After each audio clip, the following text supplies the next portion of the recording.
नमस्कार मित्रांनो कोणताही व्यवसाय नवीन असेल तर त्या व्यवसायामध्ये सक्सेस होण्याचे चान्सेस जास्त असतात कारण त्या व्यवसायामध्ये कॉम्पिटिशन खूपच कमी असतं।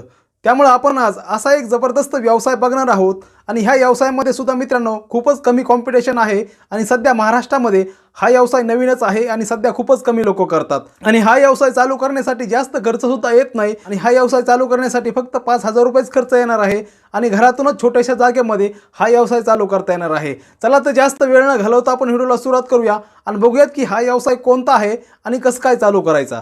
मित्रांनो, हा व्यवसाय चालू करण्यासाठी लागणारी जी मशीन आहे ती मशीन खूपच छोटी मशीन आहे। अशा प्रकारची मशीन आहे आणि ह्या मशीनला लाईटची सुद्धा आवश्यकता लागणार नाही आणि ही स्टीलची मशीन आहे मित्रांनो। आणि थोडीशी माहिती घेऊन ही मशीन कोणालाही चालवता येणार आहे। खूपच सोप्या पद्धतीने त्या ठिकाणी मशीन चालवता येणार आहे। मशीन खूपच छोटी आहे आणि मशीनची किंमत सुद्धा खूपच कमी आहे मित्रांनो। ह्या मशीनची अंदाजित किंमत सध्या 600 रुपयापासून ते 900 रुपयापर्यंत आहे।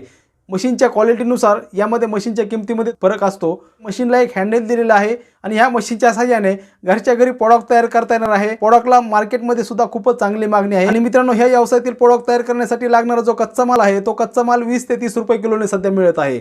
प्रत्येक ठिकाणी हा कच्चा माल मिळत आहे। ग्रामीण भाग असेल किंवा शहरी भाग असेल, प्रत्येक ठिकाणी हा कच्चा माल मिळत आहे। त्यामुळे कच्चा माल आणण्यासाठी कुठेही लांब जाण्याची आवश्यकता लागणार नाही आणि या 20 ते 30 रुपये किलोच्या मालाला फक्त थोडीशी प्रोसेस करायची आहे आणि ही प्रोसेस केल्यानंतर हाच माल मित्रांनो 100 ते 200 रुपये किलोने सेल होतोय मित्रांनो। कमी अधिक प्रमाणामध्ये लोकेशन नुसार सेल होतोय। अशा प्रकारचं मित्रांनो ह्यामध्ये चांगल्या पद्धतीचं या ठिकाणी प्रॉफिट मिळणार आहे आणि ह्या मशीनच्या सहाय्याने घरच्या घरी चांगल्या पद्धतीने प्रोडक्ट तयार करता येणार आहे आणि घरच्या साहित्यामध्येच करता येणार आहे। हे प्रोडक्ट नवीनच आहे। महाराष्ट्रामध्ये सध्या हा व्यवसाय खूपच कमी लोक करतात, त्यामुळे ह्या व्यवसायामध्ये कॉम्पिटिशन सुद्धा खूपच कमी आहे आणि व्यवसाय चालू करण्यासाठी खर्च सुद्धा खूपच कमी होत आहे। 5,000 रुपयामध्ये ह्या व्यवसायाची सुरुवात करता येणार आहे आणि पुढे चालून मोठ्या लेवलवरती व्यवसाय न्यायचा असेल तर त्या ठिकाणी व्यवसायामध्ये वाढ सुद्धा करता येणार आहे आणि ह्या व्यवसायातील उपयुक्त माहिती सुद्धा आपण बघणार आहोत आणि प्रॉडक्टवरती प्रोसेस कशा पद्धतीने करायची ते आता आपण बघूयात। आणि ह्या मशीनमध्ये वेगवेगळ्या प्रकारच्या सुद्धा मशीनी येतात। यामध्ये वेगवेगळ्या प्रकारच्या डाय असतात। साधारणपणे अशा प्रकारच्या मशीनी ह्या घरगुती वापरासाठी वापरल्या जातात आणि ही जी मशीन आहे ही सुद्धा मशीन घरगुती वापरासाठीच असणार आहे। एक छोटासा घरगुती व्यवसाय चालू करता येणार आहे। मशीनच्या या ठिकाणी वेगवेगळ्या प्रकारच्या डाय आहेत। घरच्या घरी माल तयार करून त्या मालावरती थोडीशी प्रोसेस करून तो माल होलसेलमध्ये सेल करता येणार आहे। त्यामुळे ह्या प्रोडक्टची वाढती मागणी आहे। ह्या मशीनच्या साहाय्याने चांगल्या पद्धतीचे फ्रोझन फ्रेंच फ्राय तयार करता येतात। ह्या व्यवसायामध्ये लागणारा जो कच्चा माल आहे तो कच्चा माल म्हणजे बटाटा आहे मित्रांनो आणि ह्या बटाट्यापासून जबरदस्त असं एक नवीन प्रोडक्ट तयार होत आहे आणि हे प्रोडक्ट कशा पद्धतीने तयार करायचं ते आता आपण बघूयात मित्रांनो। हे जे बटाटे आहेत मित्रांनो, ह्या बटाट्यांना व्यवस्थित स्वच्छ धुवून घ्यायचं आहे। चांगल्या क्वालिटीचे आणि फ्रेश बटाटे घ्यायचे आहेत आणि ते बटाटे व्यवस्थित धुतल्यानंतर व्यवस्थित साल्ट काढायचं आहे आणि ते बटाट्यांचं साल्ट काढल्यानंतर त्या ठिकाणी बटाटे पाण्यातून पुन्हा धुवायचे आहेत आणि ते धुतल्यानंतर मशीनच्या त्या वरच्या बाजूला त्या ठिकाणी बटाटा एक एक ठेवायचा आहे आणि ते ठेवल्यानंतर मशीनला एक हँडल दिला आहे। तो हँडल फक्त प्रेस करायचा आहे आणि तो हँडल प्रेस केल्यानंतर लगेच त्या ठिकाणी जे आपलं प्रोडक्ट तयार होत आहे ते तयार होऊन बाहेर येत आहे आणि हे प्रोडक्टवरती मित्रांनो पुढची प्रोसेस करायची असते आणि अशा प्रकारे एक एक बटाटा त्या ठिकाणी ठेवायचा आहे। एक छोटीशी घरगुती मशीन आहे आणि या घरगुती मशीनच्या साहाय्याने हे प्रोडक्ट कट करून घ्यायचे आहेत। कट केलेले जे बटाटे आहेत मित्रांनो, ते बटाट्यांना व्यवस्थित त्या ठिकाणी पाण्यामध्ये टाकायचं आहे आणि योग्य ती प्रोसेस करणं आवश्यक असणार आहे। आणि या ठिकाणी जे प्रोडक्ट तयार होत आहे ते प्रोडक्ट म्हणजे मित्रांनो फ्रोझन फ्रेंच फ्राय आहे। आपल्या मनामध्ये प्रश्न पडत असेल की हे फ्रेंच फ्राय करायच्या म्हणल्यानंतर ह्यांना तळावं लागत असेल, बरेच काही गोष्टी करावं लागत असतील, परंतु तसं नाही या ठिकाणी मित्रांनो। आणि या फ्रोझन फ्रेंच फ्रायच्या व्यवसायामध्ये चांगल्या पद्धतीचा प्रॉफिट आहे कारण यामध्ये ह्या फ्रोझन फ्रेंच फ्रायला तळण्याची वगैरे काही आवश्यकता लागत नसते मित्रांनो। याची एक वेगळीच प्रोसेस असते आणि ती प्रोसेस करायची आहे।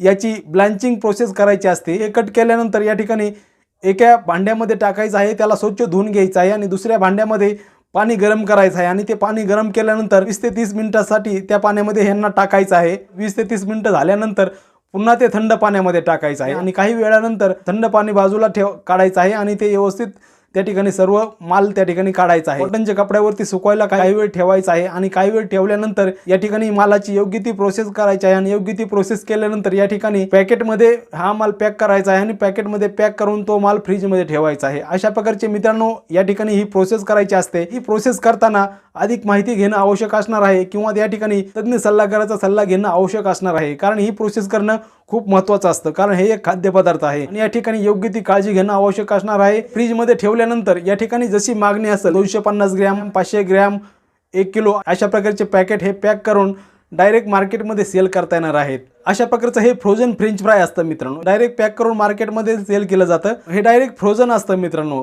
आणि अशा प्रकारचं सुद्धा मार्केटमध्ये सेल होतं। अशा प्रकारचा माल पॅक करून हा होलसेलमध्ये सेल करता येणार आहे, मॉलमध्ये सेल करता येणार आहे किंवा वेगळ्या प्रकारचे जे स्वीट होम असतात किंवा जे वेगळ्या प्रकारचे लोकल मार्केट असतात किंवा बाजारपेठा असतात अशा ठिकाणी सुद्धा हे फ्रोझन फ्रेंच फ्राय सेल करता येणार आहे। कारण अशा ठिकाणी वेगवेगळ्या प्रकारचे जे हॉटेल असतात किंवा वेगवेगळ्या प्रकारचे जे कॅफे असतात अशा ठिकाणी डायरेक्ट हे फ्रोझन फ्रेंच फ्राय त्यांना रोजची रोज आवश्यकता असते आणि त्यांना जशी कस्टमरची ऑर्डर असेल त्या पद्धतीने ते अशा प्रकारचं फ्रोझन फ्रेंच फ्राय तळतात आणि ते डायरेक्ट कस्टमरला सेल करतात। अशा प्रकारे ठिकाणी हा व्यवसाय केला जातो आणि यामध्ये काही जण डायरेक्ट जे फ्रेंच फ्राय असतं तळलेलं त्याचा सुद्धा व्यवसाय करतात। तळलेले फ्रेंच फ्रायचा व्यवसाय सुद्धा सध्या महाराष्ट्रामध्ये खूपच कमी लोक करतात, त्याला सुद्धा चांगल्या प्रकारची मागणी आहे। आणि याचबरोबर मित्रांनो अशा प्रकारचा व्यवसाय मोठ्या लेवलवरती करायचा असेल तर अशा प्रकारच्या त्याच्या मोठमोठ्या कमर्शियल मशिनरी सुद्धा येतात आणि अशा प्रकारच्या मशिनरीचा वापर करून सुद्धा हा व्यवसाय मोठ्या पद्धतीने करता येणार आहे। त्या ठिकाणी मोठ्या क्वांटिटीमध्ये त्या ठिकाणी प्रोडक्शन घ्यायचं असेल तर अशा प्रकारच्या मशिनरी सुद्धा येतात आणि अशा प्रकारच्या मशिनरीच्या सहाय्याने सुद्धा या ठिकाणी मोठ्या क्वांटिटीमध्ये माल तयार करून तो माल योग्य ती प्रक्रिया करून तो माल मार्केटमध्ये सेल करता येणार आहे। आपण ह्या छोट्याशा घरगुती मशीनच्या सहाय्याने कशा पद्धतीने घरच्या घरी हे फ्रोझन फ्रेंच फ्राय तयार करता येणार आहेत हे आपण बघितलं। यामध्ये फ्रोझन फ्रेंच फ्राय तयार करायला तळण्याची आवश्यकता लागत नाही, त्यामुळे या ठिकाणी तेलाचा खर्च किंवा इतर जे काही साहित्य लागतं, इतर जो काही खर्च आहे त्या ठिकाणी तो खर्च होत नाही। त्यामुळे हे जे फ्रोझन फ्रेंच फ्रायचा व्यवसाय आहे या ठिकाणी चांगल्या पद्धतीने त्या ठिकाणी करता येणार आहे आणि ह्या फ्रोझन फ्रेंच फ्रायच्या व्यवसायामध्ये चांगल्या पद्धतीचा प्रॉफिट आहे आणि व्यवसाय चालू करण्यासाठी जास्त खर्च सुद्धा येत नाही, कारण जे घरचं साहित्य असतं घरच्या साहित्यामध्येच हा व्यवसाय करता येणार आहे। आणि ही जी एक छोटीशी मशीन आहे आणि ह्या मशीनची किंमतसुद्धा खूपच कमी आहे। ह्या छोट्याशा मशीनच्या साहाय्याने चांगल्या पद्धतीने घरच्या घरी अशा प्रकारचं प्रोडक्ट तयार करून हे मार्केटमध्ये होलसेलमध्ये सेल करता येणार आहे। अधिक माहिती घेऊन ते फ्रेंच फ्राय तयार करता येणार आहेत, त्यासाठी आपण यूट्यूबची सुद्धा मदत घेऊ शकता की फ्रेंच फ्राय कशा पद्धतीने करायचे, फ्रोझन फ्रेंच फ्रायवरती कशा पद्धतीची प्रक्रिया करायची याची सुद्धा आपण अधिक माहिती घेऊ शकता किंवा आवश्यकता असल्यास तज्ञ सल्लागाराचा सल्ला सुद्धा घेऊ शकता। हे तळलेले जे फ्रेंच फ्राय असतात मित्रांनो त्यांना सुद्धा चांगल्या पद्धतीची मागणी आहे। मशीनमधून डायरेक्ट हे फ्रेंच फ्राय केल्यानंतर त्या ठिकाणी डायरेक्ट योग्य ती प्रक्रिया करायची आहे आणि योग्य ते मसाले वगैरे लावून डायरेक्ट ते तळतात आणि तळल्यानंतर डायरेक्ट ते व्यवस्थित त्याला मसाले वगैरे लावून डायरेक्ट कस्टमरला देतात। अशा प्रकारे मित्रांनो ह्या मशीनच्या सहाय्याने दोन प्रकारे व्यवसाय करता येणार आहे। एक फ्रोझन फ्रेंच फ्रायचा व्यवसाय करता येणार आहे आणि दुसरा जे तळलेले जे फ्रेंच फ्राय असतात त्याचा सुद्धा व्यवसाय करता येणार आहे।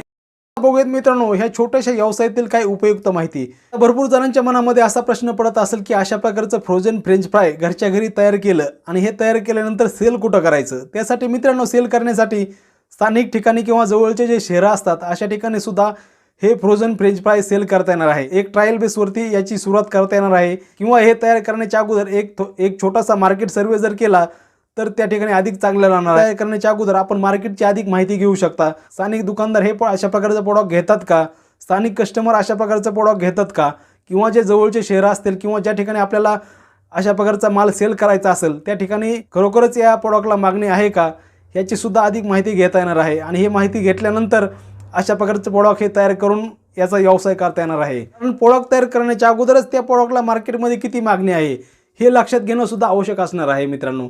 आणि हे लक्षात घेतल्यानंतर एक ट्रायल बेसवरती अशा प्रकारचं प्रोडक्ट तयार करून हे मार्केटमध्ये सेल करता येणार आहे। आणि हे सेल करण्यासाठी वेगवेगळ्या प्रकारचे मॉल असतील, वेगळ्या प्रकारचे मॉल, दूध डेअरी, स्वीट होम, किराणा स्टोर्स, जनरल स्टोर्स, वेगवेगळ्या प्रकारचे हॉटेल असतील किंवा जे स्थानिक बाजारपेठा असतील अशा ठिकाणी सुद्धा हे प्रोडक्ट सेल करता येणार आहे। आणि यासाठी लागणारा जो कच्चा माल आहे स्थानिक ठिकाणीच उपलब्ध असतो। हे प्रोडक्ट तयार करण्यासाठी इतर जे काही साहित्य लागतं ते साहित्य सुद्धा स्थानिक लोकल मार्केटमध्ये मिळून जाणार आहे। आणि ह्या मशीनची माहिती सुद्धा आम्ही व्हिडिओच्या डिस्क्रिप्शन बॉक्समध्ये दिलेली आहे, तिथून डायरेक्ट आपण ही मशीन घेऊ शकता। मित्रांनो माल पॅकिंग करण्यासाठी एक छोटीशी पॅकिंग मशीन लागणार आहे आणि ती पॅकिंग मशीनची माहिती सुद्धा आम्ही व्हिडिओच्या डिस्क्रिप्शन बॉक्समध्ये दिलेली आहे। इतर जे पॅकिंगचं साहित्य वगैरे असतं, पॅकिंगचं करण्यासाठी जे साहित्य असतं ते साहित्य सुद्धा स्थानिक लोकल मार्केटमध्ये मिळून जाणार आहे। मशीनचा वापर करताना उत्पादकाच्या सूचनांचे पालन करणं आवश्यक असणार आहे। तसेच मित्रांनो प्रोडक्ट तयार करताना फ्रोझन फ्रेंच फ्राय असेल किंवा जे तळलेले फ्रेंच फ्राय असेल ते प्रोडक्ट तयार करताना योग्य ती प्रक्रिया करणं आवश्यक असणार आहे। योग्य ती ब्लांचिंग प्रक्रिया करणं सुद्धा आवश्यक असणार आहे।